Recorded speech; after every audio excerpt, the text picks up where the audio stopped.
Hello बच्चों, good morning, good evening, good afternoon. जब भी आप हमारा वीडियो देखें तो वेलकम टू आवर चैनल और एक नई वीडियो के साथ। तो आज हम क्लास 9th का सेकेंड पार्ट लेकर आए हैं, जिसमें हम आपको फर्स्ट पार्ट हमने आपको कवर किया था। फर्स्ट पार्ट में हमने आपको एटम एंड मॉलिक्यूल्स का एक बेसिक नॉलेज दिया था आपको। ठीक है, एटम क्या होता है, मॉलिक्यूल अभी नहीं बताया क्या है, एटम क्या होता है, थोड़ी बहुत आपको स्टार्टिंग देती कि एलिमेंट क्या होता है, एटम का साइज क्या होता है, कैसे मेजर करते हैं, ये सब आपको एक मैंने बता दिया था। ठीक, अब आपको यहाँ पे हम बताते हैं थोड़ा सा और उसके आगे। देखिए, केमिस्ट्री में बेसिकली हमको पढ़ना क्या है, केमिस्ट्री जो सब्जेक्ट है वो हमको क्या उसमें पढ़ना है। पहले आप तो ये आप एक क्लियर रखिए कि आपको पढ़ना क्या है। देखो, केमिस्ट्री में क्या होता है ना, केमिस्ट्री में कुछ चीजें टूटती हैं और कुछ चीजें बनती हैं। मतलब कह सकते हैं डिकम्पोजिशन होता है एंड सिंथेसिस होता है। यही चीजें आपकी केमिस्ट्री में जनरली इवॉल्व होती हैं। ठीक है, अब कैसे क्या होता है, कब होता है, क्यों होता है, सबसे बड़ा रीजन, तो हर चीज का सवाल आपको जवाब आपको धीरे धीरे मिल जाएगा। ठीक है, चलिए देखिए, जैसे आपको एलिमेंट्स पता है, मैंने बता दिए थे एलिमेंट्स क्या होते हैं, कि एलिमेंट्स वो सब्सटेंस होता है, प्योर सब्सटेंस होता है, जिसको हम और किसी भी छोटे पार्ट में तोड़ नहीं सकते हैं बाय एनी फिजिकल और केमिकल मींस। ठीक है, जैसे सोडियम हो गया एलिमेंट है, पोटेशियम एलिमेंट है, आयरन एलिमेंट है, जैसे ये सब आपके एक पर्टिकुलर एलिमेंट हो गए। ठीक, अब देखिए, जो आपका नेक्स्ट टॉपिक है वो है आपका वैलेंसी। बहुत कंफ्यूजन टॉपिक होता है, बच्चों को समझ में नहीं आता है और बच्चे इसका गलत नॉलेज रखते हैं। अभी मैं सबको बता दूं कि वैलेंसी की जो आपने डेफिनेशन रटी है वो मोर देन केसेस में बच्चे क्या रटते हैं, आप लोगों ने भी रटी होगी या स्कूलों में लिखवाया गया होगा। Combining capacity of atom, the combining capacity of an atom is called valency. यही डेफिनेशन आपको स्कूलों में रटवाई जाती है, यही डेफिनेशन आप स्कूल में रट लेते हैं और यही डेफिनेशन आप रटते हुए आगे चले जाते हैं, बट समझते नहीं है डेफिनेशन क्या कह रही है। ये जो डेफिनेशन लिखी है ना बच्चों, ये पूरी नहीं है, ये डेफिनेशन आधी है। और ये डेफिनेशन तो भैया सेकंड स्तर की है, सेकंड लेवल की डेफिनेशन है। जो फर्स्ट लेवल वाली है वो आपको बताया नहीं जाता है। ठीक, अब आप खुद से एक बार ये क्वेश्चन कीजिए कि कंबाइनिंग कैपेसिटी, किसी भी एटम के पास कंबाइनिंग कैपेसिटी आएगी कैसे। खुद से सोचो कि किसी भी एटम के पास ये जो कैपेसिटी है कंबाइन होने की, ये आएगी क्यों और कब आएगी। सबसे बड़ा सवाल, क्यों आएगी और कब आएगी। जब इसका इस सवाल का जवाब पता कर लोगे ना, तभी ये समझ में आएगा। तो डेफिनेशन तो रट लिया, समझा नहीं कंसेप्ट को। ठीक है, देखो क्या है कि जैसे एक सिंपल सा रूल होता है। जैसे हमने क्या देखा, साइंटिस्ट ने देखा कि सोडियम रिएक्ट कर रहा है, पोटेशियम रिएक्ट कर रहा है, कैल्शियम रिएक्ट कर रहा है, मैग्नीशियम इनके भी कंपाउंड है, एल्यूमिनियम इनके भी कंपाउंड है, आयरन इनके भी कंपाउंड है, कॉपर, मतलब कुछ एलिमेंट को उठाया सबके कंपाउंड मिल रहे थे। अभी उसी में कुछ कंपाउंड को उठाया, जैसे नियॉन नहीं शो कर रहा है, हीलियम कोई कंपाउंड नहीं बन रहा है, ज़ेनॉन नहीं बन रहा है, क्रिप्टॉन नहीं बन रहा है, रेडॉन कोई कंपाउंड नहीं बन रहा है। अब भैया उसी पीरियोडिक टेबल में सभी लोग हैं, कुछ के कंपाउंड नेचर में बन रहे हैं और कुछ के कंपाउंड नेचर में नहीं बन रहे हैं। तो ऐसा क्या हो रहा है कि कुछ के कंपाउंड बन रहे हैं बट कुछ के कंपाउंड नहीं बन रहे हैं। तो अब इसको करने के लिए उन्होंने ध्यान से कंपाउंड को, उस एलिमेंट को उन्होंने ऑब्जर्व करना स्टार्ट किया। जब उन्होंने ऑब्जर्व स्टार्ट किया तो उन्हें एक कॉमन पॉइंट मिला।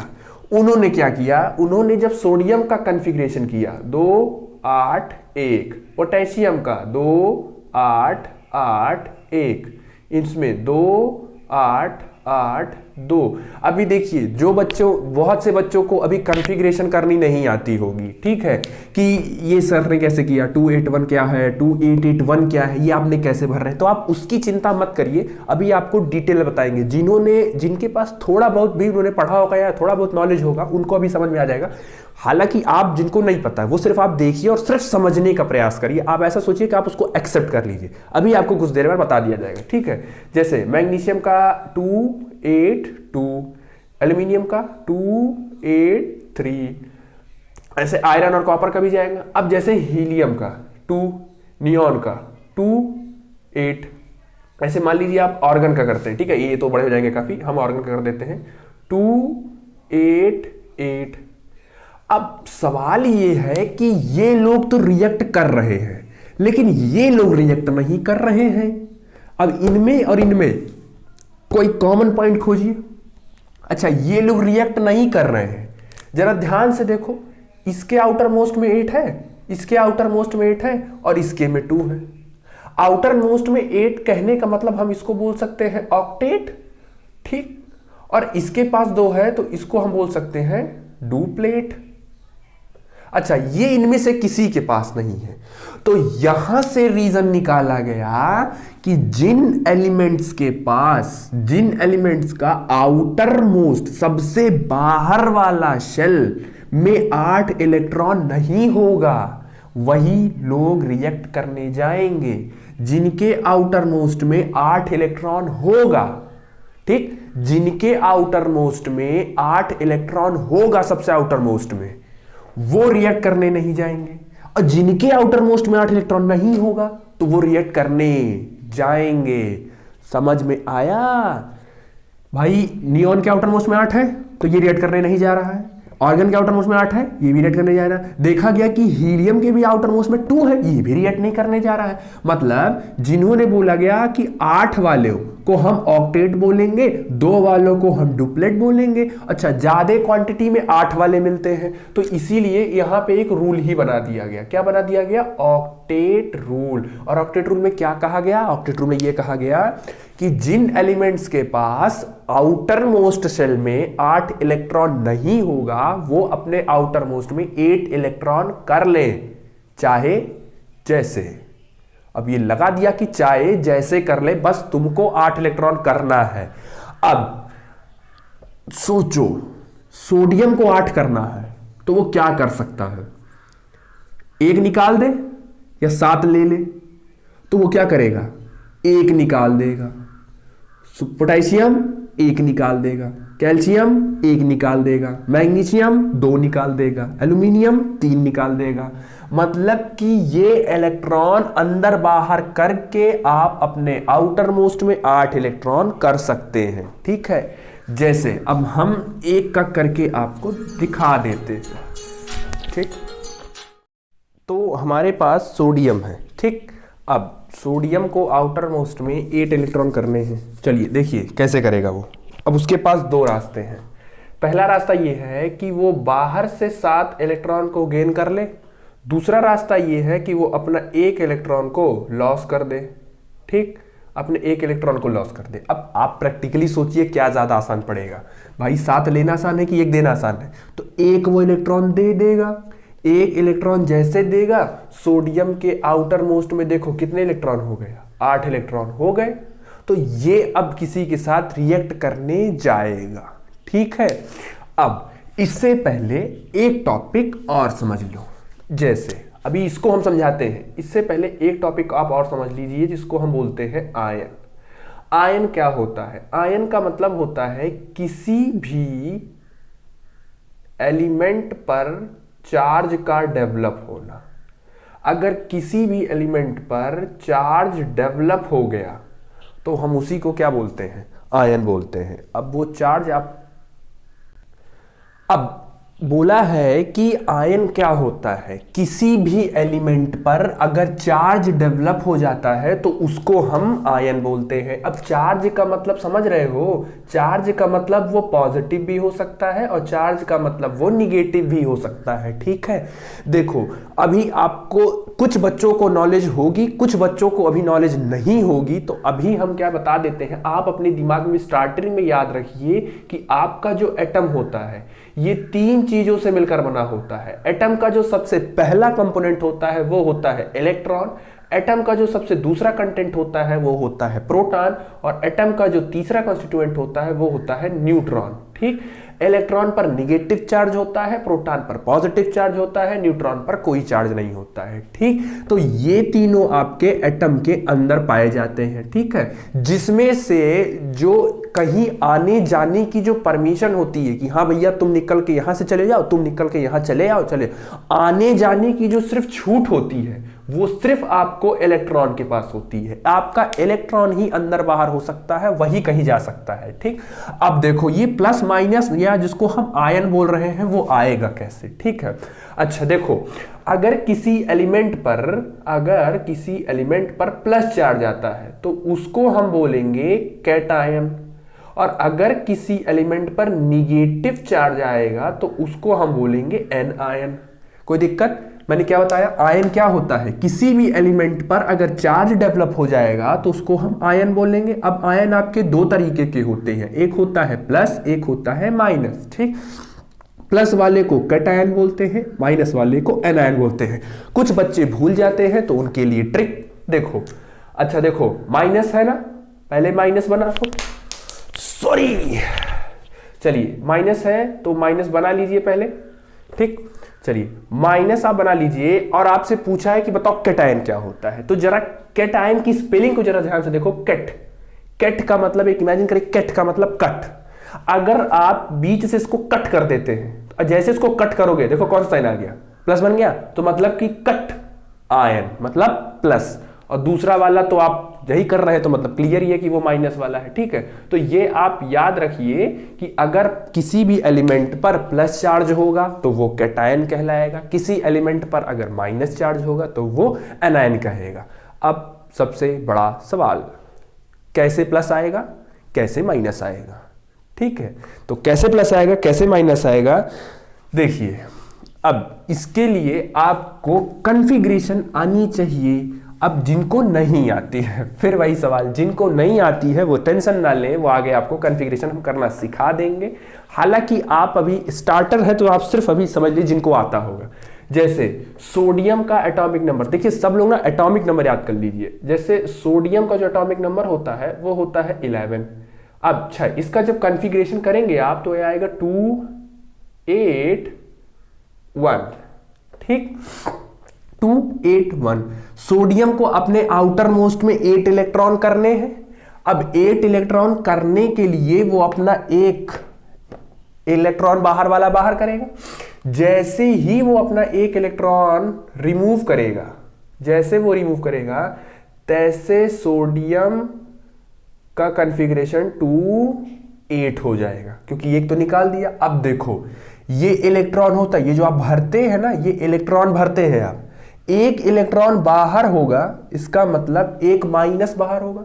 एक माइनस लेके चला गया तो पीछे क्या छोड़ के जाएगा, प्लस छोड़ के जाएगा। तो एक बाहर हुआ है तो पीछे प्लस छोड़ के जाएगा, जितना जाएगा उतना प्लस चढ़ा दो उसके ऊपर। ठीक, ऐसे मैग्नीशियम देखो, मैग्नीशियम करोगे तो एटॉमिक नंबर 12 होता है, तो ये हो जाएगा 282। आउटर मोस्ट में 8 करना है तो ये 2 निकाल देगा, जैसे इसमें 1 निकाला था ऐसे ये 2 निकाल देगा। तो जब ये 2 निकाल देगा तो मैग्नीशियम का कॉन्फ़िगरेशन क्या हो जाएगा, 2 8। अच्छा, क्योंकि इलेक्ट्रॉन निकाला है, बाहर गया है तो पीछे प्लस छोड़ के जाएगा। कितना इलेक्ट्रॉन गया है, 2, मतलब ओवरऑल कंपाउंड पर 2 प्लस आ जाएगा। ठीक, अच्छा अब देखो तुम्हारे पास जो मिलके तैयार हुआ है, तुम्हारे पास जो तैयार हुआ है अभी को, वो मिला तुम्हारे पास सोडियम पे 1 प्लस, मैग्नीशियम पर 2 प्लस। देखो दोनों एलिमेंट पर प्लस चार्ज आया है तो मतलब इसको हम बोल सकते हैं ना कैटायन। ठीक, अब जरा ऑक्सीजन ले लो, एटॉमिक नंबर 8, कॉन्फ़िगरेशन करोगे तो 2 6। ठीक, अब इसको अपने आउटर मोस्ट में 8 करने हैं, तो 8 करने के लिए क्या करेगा, 2 बाहर से लेगा। 2 बाहर से ले रहा है तो इलेक्ट्रॉन आएगा तो साथ में उसका माइनस भी आएगा, तो ऑक्सीजन, और क्योंकि 2 इलेक्ट्रॉन आ रहा है और 2 माइनस आ रहा है तो 2 माइनस हो गया। ऐसे आप फ्लोरीन देखिए, फ्लोरीन का एटॉमिक नंबर 9, कॉन्फ़िगरेशन करेंगे तो 2 7। आउटर मोस्ट में 8 करना है, 1 इलेक्ट्रॉन लेगा तो फ्लोरीन आपका कन्वर्ट हो जाएगा F और 1 माइनस में। ठीक, मतलब कि आपने क्या देखा कि ऑक्सीजन पर 2 माइनस, फ्लोरीन पर 1 माइनस, तो ये पोर्शन आपका क्या कहलाएगा, एनायन कहलाएगा। अब आप टेंशन मत लीजिए ये मैंने कैसे किया, कॉन्फ़िगरेशन कैसे किया, कैसे आपने 2 8 किया, कैसे 2 8 6 किया। अभी सिर्फ आप इतना याद रखिए, अगर आपको कहीं मिलता है, आप कहीं पढ़ रहे हैं और आपको कहीं बीच में किसी एलिमेंट पर प्लस चार्ज मिल रहा हो, तो समझ जाना कि वो कैटायन है, और किसी एलिमेंट पर अगर नेगेटिव चार्ज है तो समझ जाना वो एनायन है। अभी इतना याद रखो, आगे हम आपको और डिटेल इसको कर देंगे, ठीक है। चलिए देखिए, ये जो आपका सोडियम होता है ना, ये सोडियम आपका न्यूट्रल मॉलिक्यूल है या न्यूट्रल एलिमेंट है। ये आपका न्यूट्रल एलिमेंट है। न्यूट्रल एलिमेंट ज्यादा स्टेबल होता है। न्यूट्रल एलिमेंट ज्यादा स्टेबल होता है। सोडियम जब एक इलेक्ट्रॉन निकाल दिया तो सोडियम प्लस हो गया। अच्छा, ये जो एलिमेंट है ये आपका चार्ज एलिमेंट है, और चार्ज एलिमेंट आपका बहुत अनस्टेबल होता है। तो ये अनस्टेबल है तो ये क्या होना चाहेगा? स्टेबल। और स्टेबल होने के लिए इसके पास एक कंडीशन रखी गई है कि आपको किसी के साथ कंबाइन होना पड़ेगा। कुछ समझ में आई लॉजिक? सोडियम कैसा मॉलिक्यूल था? न्यूट्रल मॉलिक्यूल था, न्यूट्रल एलिमेंट था। न्यूट्रल एलिमेंट था, वो बहुत स्टेबल होता है, ठीक। अच्छा, सोडियम जब अपना एक इलेक्ट्रॉन निकाल देगा तो वो सोडियम आयन में कन्वर्ट हो जाएगा, मतलब चार्ज एलिमेंट हो गया। और चार्ज एलिमेंट बहुत ज्यादा अनस्टेबल होते हैं। क्यों होते हैं भाई? सोडियम का आपने एक इलेक्ट्रॉन ले लिया तो उसको छटपटाहट होगी ना कि उसका एक इलेक्ट्रॉन चला गया, तो वो उसको लेना चाहेगा, वो तो उसका वो अनस्टेबल हो गया। अब वो अनस्टेबल है तो क्या होना चाहेगा? वो स्टेबल होना चाहेगा। अब स्टेबल होने के लिए ये शर्त रखी गई है कि आपको किसी के साथ कंबाइन होना पड़ेगा। जब आप किसी के साथ कंबाइन होंगे तब आपकी स्टेबिलिटी गेन कर ली जाएगी। अब डेफिनेशन पढ़ो, combining capacity of an atom, मतलब किसी भी एटम के पास उसकी कंबाइनिंग कैपेसिटी कब आती है? जब उसके अंदर से इलेक्ट्रॉन को निकाल दिया जाता है। जब इलेक्ट्रॉन निकल जाएगा तभी उसके पास आएगी। अच्छा, किसी ने आपसे बोल दिया कि सोडियम के पास कंबाइनिंग कैपेसिटी है, नहीं है। क्यों नहीं है? क्योंकि वो स्टेबल एलिमेंट है, उसको क्या जरूरत है किसी से कंबाइन होने की। लेकिन ये आपका अनस्टेबल है, इसके पास तुरंत कंबाइनिंग कैपेसिटी आ जाएगी कि हम किसी की जगह से रिएक्ट होके अपना स्टेबिलिटी गेन कर ले, ठीक। तो ये है आपका वैलेंसी, ठीक। दूसरी बात, वैलेंसी आप जब भी बताएंगे आप चार्ज इंक्लूड नहीं करेंगे, मतलब साइन इंक्लूड नहीं करेंगे। जैसे सोडियम अपना आउटर मोस्ट इलेक्ट्रॉन, अपने आउटर मोस्ट में 8 इलेक्ट्रॉन करने के लिए उसने कितने इलेक्ट्रॉन लूज किए थे? 1। तो आप लिखेंगे कि सोडियम की वैलेंसी 1 होगी, ठीक है। जैसे एक बार करके दिखा देते हैं, सोडियम 2 8 1, यहां लिख देते हैं वैलेंसी। चलिए, सोडियम के आउटर मोस्ट में अगर 8 इलेक्ट्रॉन चाहिए तो 1 निकालेगा वो, मतलब सोडियम की वैलेंसी 1। मैग्नीशियम का करिए 2 8 2, सोडियम मैग्नीशियम को अपने आउटर मोस्ट में 2 चाहिए, 8 चाहिए, तो ये इस 2 को निकाल देगा, मतलब मैग्नीशियम की वैलेंसी 2। ऑक्सीजन की 2 6। अच्छा, ऑक्सीजन को 2 इलेक्ट्रॉन चाहिए अपना आउटर मोस्ट पूरा करने के लिए, तो आप 2 चाहिए, जो चाहिए होता है ना उसी को लिखते हैं, लेकिन विदाउट साइन। याद रखो, वैलेंसी आप जब भी लिखेंगे विदाउट साइन लिखेंगे या विदाउट साइन बोलेंगे। जैसे आपसे किसी ने फ्लोरीन कहा, तो फ्लोरीन के लिए होता है 2 7। अब इसको आउटर मोस्ट में करने के लिए 1 चाहिए, मतलब उसकी वैलेंसी 1 हो गई, ठीक। तो ये चीजें आप क्लियर रखिएगा कि वैलेंसी क्या होती है? कंबाइनिंग कैपेसिटी होती है। अच्छा, कंबाइनिंग कैपेसिटी, ये जो कैपेसिटी है ये उसके पास कब आती है? ये उसके पास तब आएगी जब उस एलिमेंट से आप इलेक्ट्रॉन को रिमूव कर देंगे, और इलेक्ट्रॉन के रिमूव होते ही वो किस में कन्वर्ट हो जाएगा? आयन में कन्वर्ट हो जाएगा, ठीक है। अब इलेक्ट्रॉन को रिमूव करो या इलेक्ट्रॉन को ऐड करो, इन दोनों ही केस में वो किस में कन्वर्ट हो जाएगा? आयन में। अच्छा, ऐड करोगे तो वो एन आयन में कन्वर्ट होगा, मतलब माइनस चार्ज रखेगा, और अगर उसको रिमूव करोगे तो वो अपने कैट आयन में कन्वर्ट होगा, मतलब पॉजिटिव चार्ज में कन्वर्ट होगा। तो ये बात आप याद रखिएगा कि वैलेंसी क्या होती है, वैलेंसी की डेफिनेशन कैसे आती है, कैसे डिस्क्राइब किया गया है वैलेंसी को, ठीक। चलिए देखिए, अब नेक्स्ट टॉपिक आपका ये है कि जैसे पता है कि हर एलिमेंट किसी ना किसी के साथ कंबाइन होगा, ठीक। तो अब सवाल ये है कि कोई एक एलिमेंट किसी दूसरे के साथ कंबाइन क्यों होता है? ऐसा रीजन क्या है कि वो हाँ हम इन्हीं के साथ कंबाइन होंगे, हम इनके साथ कंबाइन होंगे? ये कंबाइन होना क्यों चाहते हैं? कंबाइन इसलिए होना चाहते हैं क्योंकि जो उनकी एनर्जी होती है ना वो बहुत हाई होती है, और केमिस्ट्री में जिसकी एनर्जी बहुत ज़्यादा हाई होती है वो उसको एनर्जी को क्या करना चाहते हैं, कम करना चाहते हैं, डाउन करना चाहते हैं। इसीलिए वो अपनी एनर्जी को डाउन करने के लिए किसी न किसी के साथ कंबाइन होते हैं। ठीक, जैसे आपको पता है हाइड्रोजन जब ऑक्सीजन के साथ मिलता है, H2 जब O2 के साथ मिलता है तो क्या बनाता है, सबको पता है H2O बनाएगा। अब सवाल ये है कि हाइड्रोजन को क्या जरूरत थी ऑक्सीजन के साथ कंबाइन होने की? भाई दोनों अकेले अकेले रहते क्या दिक्कत थी? रीजन यही था कि जो आपका हाइड्रोजन होता है ये बहुत ज्यादा अनस्टेबल रहता है। मतलब अच्छा, अनस्टेबल होता क्यों है? क्योंकि इसकी जो एनर्जी है वो बहुत ज्यादा है। ऑक्सीजन भी सेम और इसकी भी एनर्जी बहुत ज्यादा होती है। अब अगर इनको स्टेबल में कन्वर्ट होना है या इनको अपनी एनर्जी डाउन करनी है तो इनके पास सिर्फ एक ही रास्ता है, क्या हो जाए, किसी के साथ कंबाइन हो जाए। अगर ये किसी के साथ कंबाइन हो जाएंगे तो इनकी जो एनर्जी है वो क्या हो जाएगी, डाउन हो जाएगी। ठीक, कोई दिक्कत? तो ये याद रखिए कि कोई भी एलिमेंट, ये याद रखो कि कोई भी एलिमेंट किसी, भाई आपने कभी सोचा नहीं कि ये सारे एलिमेंट एक दूसरे से कंबाइन क्यों हो रहे हैं? ये रीजन क्या है कि सारे एलिमेंट एक दूसरे से कंबाइन हो रहे हैं? ये एक रीजन तो आपका ऑक्टेट वाला मैंने बता दिया, ठीक है, ऑक्टेट वाला बता दिया कि आउटर मोस्ट में 8 इलेक्ट्रॉन पूरा करना होता है। सिर्फ वही रीजन हो ये जरूरी नहीं होता है। सिर्फ आउटर मोस्ट में 8 इलेक्ट्रॉन कर देना ही आपका सफिशिएंट वैलिड रीजन नहीं है कि आपने 8 इलेक्ट्रॉन कराना था तो इसीलिए उसने कंबाइन हुआ था। एक रीजन आप साइड में याद रखिए, ठीक है, आप 2 रीजन याद रखिए। पहला तो आपने अभी जस्ट पढ़ लिया कि कोई भी एलिमेंट कंबाइन क्यों होता है, क्योंकि उसके आउटर मोस्ट में 8 इलेक्ट्रॉन चाहिए, क्योंकि उसको ऑक्टेट रूल को फॉलो करना होता है। पहला रीजन तो ये हो गया। दूसरा सबसे मोस्ट इंपॉर्टेंट, हर एलिमेंट की जो एनर्जी होती है वो एनर्जी बहुत ज्यादा होती है।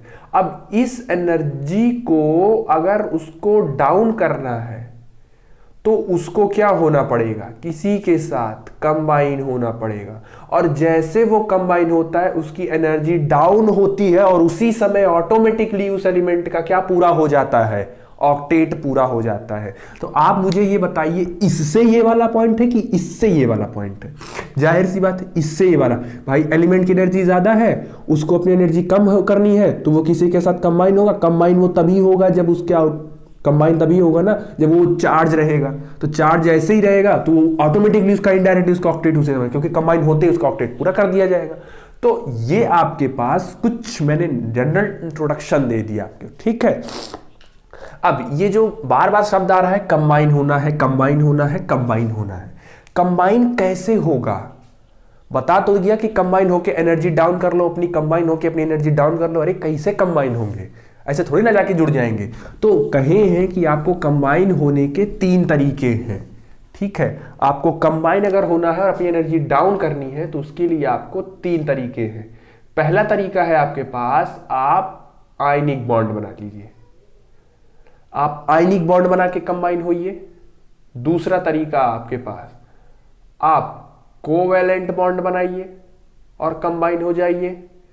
तीसरा तरीका, आप कोऑर्डिनेट बॉन्ड बना लीजिए और कंबाइन होके अपनी एनर्जी, मतलब कि अगर किसी भी एलिमेंट को, ध्यान से सुनो, किसी भी एलिमेंट को अगर अपनी एनर्जी डाउन करनी है तो उसको मैंने बताया कि उसको क्या होना पड़ेगा, कंबाइन होना पड़ेगा। और कंबाइन होने के लिए उसके पास 3 रास्ते हैं, वो इन 3 रास्तों से कंबाइन हो सकता है। आयनिक बॉन्ड बना के कंबाइन होकर एनर्जी डाउन कर ले, कोवैलेंट बॉन्ड बना के कंबाइन होकर एनर्जी डाउन कर ले, या कोऑर्डिनेट बॉन्ड बना के अपनी एनर्जी को डाउन कर ले। तो ये आपको हम धीरे धीरे सब डिटेल करेंगे, एक एक लेक्चर में आपको बताते जाएंगे, ठीक है। तो अभी आपका स्टार्टिंग है तो इसीलिए आप टेंशन मत लीजिए, ये सब आपको धीरे धीरे बताया जाएगा, ठीक है। इससे पहले हम आपको थोड़ी सी और जानकारी एटम के बारे में दे दें, ठीक है।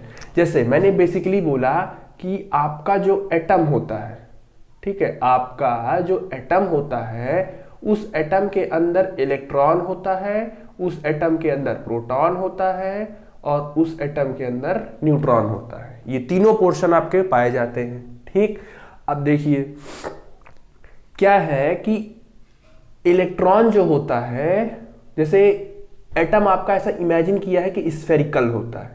अच्छा, ऐसा इमेजिन किया गया एटम आपका स्फेरिकल होता है, तो आपका सेंटर में, एकदम सेंटर में एक पोर्शन होता है, एटम के सेंटर में एक पोर्शन होता है जिसको हम न्यूक्लियस बोलते हैं।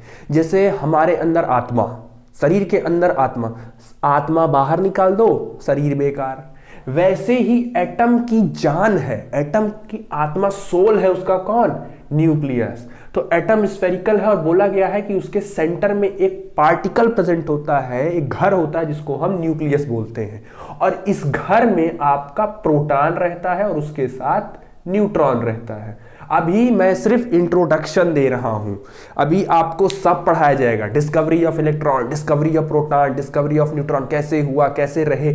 अभी आप एक आइडिया रखिए दिमाग में, जैसे हम आगे, हमको जब आपको पढ़ाना रहे तो ये आसान रहे कि हाँ आपको थोड़ा बहुत आइडिया है। एटम में ये तीन होते हैं, एटम को स्फेरिकल माना गया है, सेंटर में उसकी जान होती है, उसका न्यूक्लियस होता है, न्यूक्लियस के अंदर आपका प्रोटॉन और न्यूट्रॉन रहता है, और न्यूक्लियस के चारों तरफ, ठीक है, कई सारे शेल होते हैं जिसमें आपका इलेक्ट्रॉन रिवॉल्व करता है, जैसे हमारा सोलर सिस्टम। ठीक है, जैसे हमारा सोलर सिस्टम होता है ना, सेंटर में कौन होता है हमारे सोलर सिस्टम में, सेंटर में सन होता है, तो सेंटर में जो सन है उसको आप इमेजिन कर लीजिए हमारा न्यूक्लियस, और चारों तरफ हमारे प्लैनेट रिवॉल्व कर रहे हैं तो उसको आप इमेजिन कर लीजिए हमारा इलेक्ट्रॉन। बस यही आप इमेजिन किए रहिए, अभी आपको सब धीरे धीरे क्लियर हो जाएगा। इतना याद रखिए, सेंटर में आपका प्रोटॉन और न्यूट्रॉन रहता है और किनारे किनारे आपका इलेक्ट्रॉन रहता है। ठीक, कोई दिक्कत? चलिए, तो इतना चीजें आप कंसेप्ट क्लियर रखिए। ठीक है, क्या होता है, बाकी चीजें हम आपको नेक्स्ट पार्ट में समझाते हैं। अभी आपको सिर्फ यहां पे इंट्रो देना था, क्योंकि नेक्स्ट पार्ट में हमें आपको डिस्कवरी ऑफ इलेक्ट्रॉन बताना है, डिस्कवरी ऑफ प्रोटॉन समझाना है, डिस्कवरी ऑफ न्यूट्रॉन समझाना है। ठीक है, तो एक एक पार्ट में एक एक डिस्कवरी हम डिस्कस करेंगे। ठीक, तो नेक्स्ट वीडियो में हम आपको डिस्कवरी ऑफ इलेक्ट्रॉन डिस्कस करेंगे। ठीक, चलिए, कोई डाउट हो तो आप कमेंट में बता दीजिएगा। अच्छा, कुछ बच्चों ने, कुछ क्या मोर देन बच्चों ने ये कमेंट करके बता दिया है कि फिजिक्स में वर्क पावर एनर्जी शुरू करनी है और बायो में डायवर्सिटी शुरू करनी है। ठीक, तो हम फिजिक्स में जल्दी ही वर्क पावर एनर्जी स्टार्ट कर देंगे, आपका वर्क पावर एनर्जी हम पढ़ाना स्टार्ट कर देंगे। बस कुछ टाइम दीजिए, 2-3 दिन का टाइम दीजिए। ठीक है, उसको हम स्टार्ट कर देंगे और उसके बाद कुछ दिन में हम बायो भी स्टार्ट कर देंगे। ठीक है, तो अच्छा लगा कि बच्चों ने बता दिया कि उनको क्या पढ़ना है, तो चिंता मत करिए।